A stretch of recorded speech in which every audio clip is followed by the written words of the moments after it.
Chapter 6. Jungle Battles.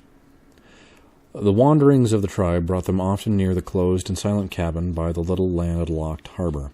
To Tarzan, this was always a source of never-ending mystery and pleasure. He would peek into the curtain windows, or climbing upon the roof, peered down the black depths of the chimney in vain endeavor to solve the unknown wonders that lay within these strong walls. His childlike imagination pictured wonderful creatures within, and the very impossibility of forcing entrance added 1,000-fold to his desire to do so. He could clamber about the roof and windows for hours, attempting to discover means of ingress. But to the door he paid little attention, for this was apparently as solid as the walls. It was in the next visit to the vicinity, following the adventure with old Sabor, that as he approached the cabin, Tarzan noticed that from a distance the door appeared to be an independent part of the wall in which it was set, and for the first time it occurred to him that this might prove the means of entrance which had so long eluded him. He was alone, as was often the case when he visited the cabin, for the apes had no love for it, the story of the Thunderstick having lost nothing in the telling during these 10 years, had quite surrounded the white man's deserted abode with an atmosphere of weirdness and terror for the simians. The story of his own connection with the cabin had never been told him. The language of the apes had so few words that they could talk but little of what they had seen in the cabin, having no words to accurately describe either the strange people or their belongings, and so, long before Tarzan was old enough to understand, the subject had been forgotten by the tribe. Only in a dim, vague way had Kala explained to him that his father had been a strange white ape, but he did not know that Kala was not his own mother. On this day, then, he went directly to the door and spent hours examining it, and fussing with the hinges, the knob, and the latch. Finally, he stumbled upon the right combination, and the door swung creakingly open before his astonished eyes. For some minutes he did not dare venture within, but finally, as his eyes became accustomed to the dim light of the interior, he slowly and cautiously entered. In the middle of the floor lay a skeleton, every vestige of flesh gone from the bones, to which still clung the mildewed and mouldered remnants of what had once been clothing.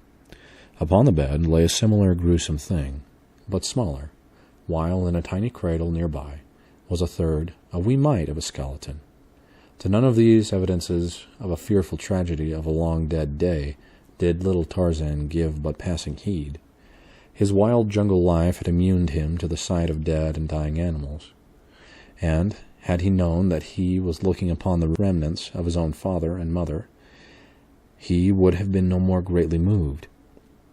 The furnishings and other contents of the room it was which riveted his attention.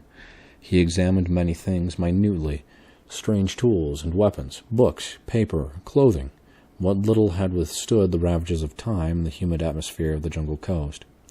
He opened chests and cupboards, such as did not baffle his small experience, and in these he found the contents much better preserved.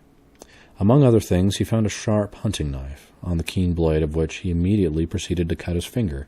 Undaunted, he continued his experiments, finding that he could hack and hew splinters of wood from the table and chairs with this new toy. For a long time this amused him, but finally tiring, he continued his explorations. In a cupboard filled with books, he came across one with brightly colored pictures. It was a child's illustrated alphabet. A is for archer, who shoots with a bow. B is for boy. His first name is Joe. The pictures interested him greatly. There were many apes with faces similar to his own, and further over in the book he found under M some little monkeys, such as he saw daily flitting through the trees of his primeval forest. But nowhere was pictured any of his own people, and all the book was none that resembled Kerchak or Tublat or Kala. At first he tried to pick the little figures from the leaves, but he soon saw that they were not real, though he knew not what they might be, nor had he any words to describe them. The boats and trains and cows and horses were quite meaningless to him, but not quite so baffling as the odd little figures which appeared beneath and between the colored pictures. Some strange kind of bug, he thought they might be, for many of them had legs, though nowhere could he find one with eyes and a mouth. It was his first introduction to the letters of the alphabet, and he was over 10 years old. Of course he had never before seen print, or ever had spoken with any living thing which had the remotest idea that such a thing as a written language existed, nor ever had he seen anyone reading. So what wonder that the little boy was quite at a loss to guess the meaning of these strange figures. Near the middle of the book he found his old enemy, Sabor, the lioness, and further on coiled Hista, the snake. Oh, it was most engrossing. Never before in all his 10 years had he enjoyed anything so much. So absorbed was he that he did not note the approaching dusk until it was quite upon him and the figures were blurred. He put the book back in the cupboard and closed the door, for he did not wish anyone else to find and destroy his treasure. And as he went out into the gathering darkness, he closed the great door of the cabin behind him, as it had been before he discovered the secret of its lock. But before he left, he had noticed the hunting knife lying where he had thrown it upon the floor, and this he picked up and took with him to show his fellows. He had taken scarce a dozen steps toward the jungle, when a great form rose up before him from the shadows of a low bush. At first he thought it was one of his own people, but in another instant he realized that it was Bolgani, the huge gorilla.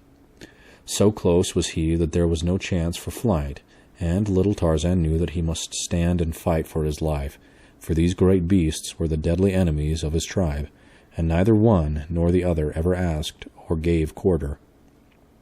Had Tarzan been a full-grown bull ape of the species of his tribe, he would have been more than a match for the gorilla. But being only a little English boy, though enormously muscular for such, he stood no chance against his cruel antagonist.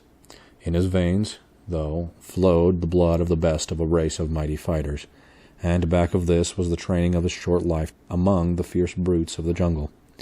He knew no fear, as we know it. His little heart beat the faster, but from the excitement and exhilaration of adventure. Had the opportunity presented itself, he would have escaped, but solely because his judgment told him he was no match for the great thing which confronted him, and since reason showed him that successful flight was impossible, he met the gorilla squarely and bravely without a tremor of a single muscle or any sign of panic. In fact, he met the brute midway in its charge, striking its body with his closed fists, and as futilely as he had been a fly attacking an elephant. But in one hand he still clutched the knife he had found in the cabin of his father, and as the brute striking and biting closed upon him, the boy accidentally turned the point toward the hairy beast. As the knife sank deep into its body, the gorilla shrieked in pain and rage, but the boy had learned in that brief second a use for his sharp and shining toy, so that as the tearing, striking beast dragged him to the earth, he plunged the blade repeatedly and to the hilt into its breast. The gorilla, fighting after the manner of its kind, struck terrific blows with its open hand, and tore the flesh of the boy's throat and chest with its mighty tusks. For a moment they rolled upon the ground in the fierce frenzy of combat. More and more weakly the torn and bleeding arm struck home with the long, sharp blade.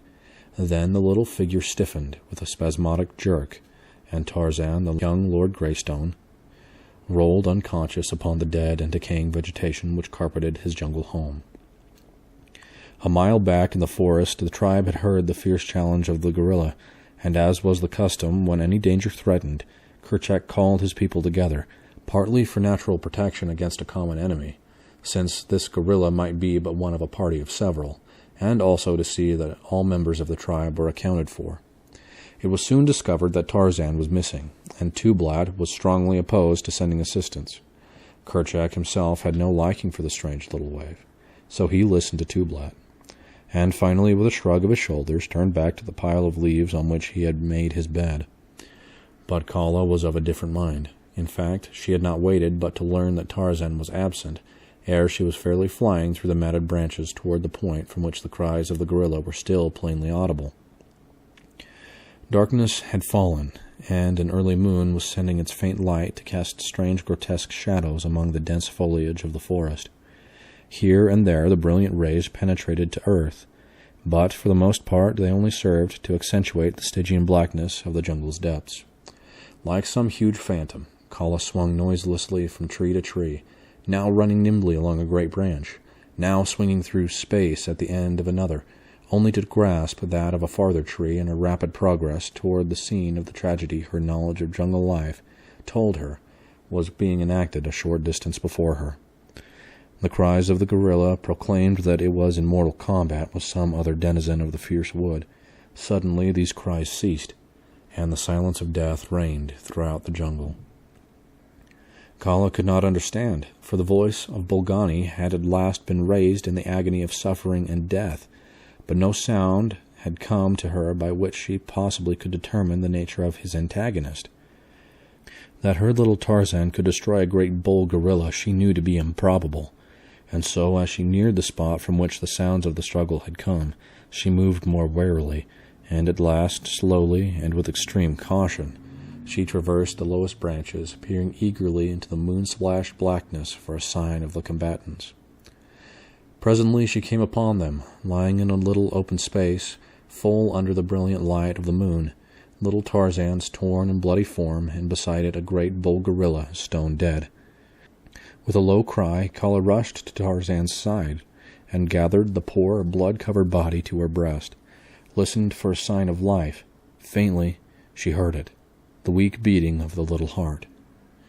Tenderly she bore him back through the inky jungle to where the tribe lay, and for many days and nights she sat guard beside him, bringing him food and water, and brushing the flies and other insects from his cruel wounds.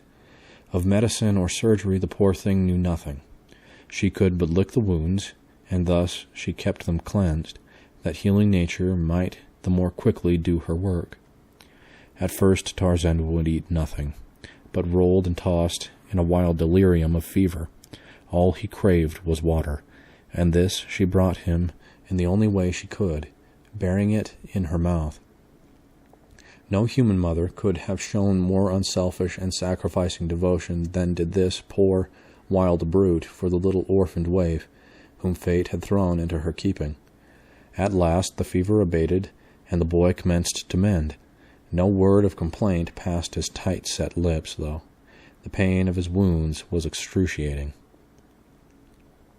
A portion of his chest was laid bare to the ribs, 3 of which had been broken by the mighty blows of the gorilla. One arm was nearly severed by the giant fangs, and a great piece had been torn from his neck, exposing his jugular vein, which the cruel jaws had missed but by a miracle. With the stoicism of the brutes who had raised him, he endured his suffering quietly, preferring to crawl away from the others and lie huddled in some clump of tall grasses rather than to show his misery before their eyes. Kala alone he was glad to have with him, but now that he was better, she was gone longer at a time, in search of food, for the devoted animal had scarcely eaten enough to support her own life, while Tarzan had been so low, and was, in consequence, reduced to a mere shadow of her former self.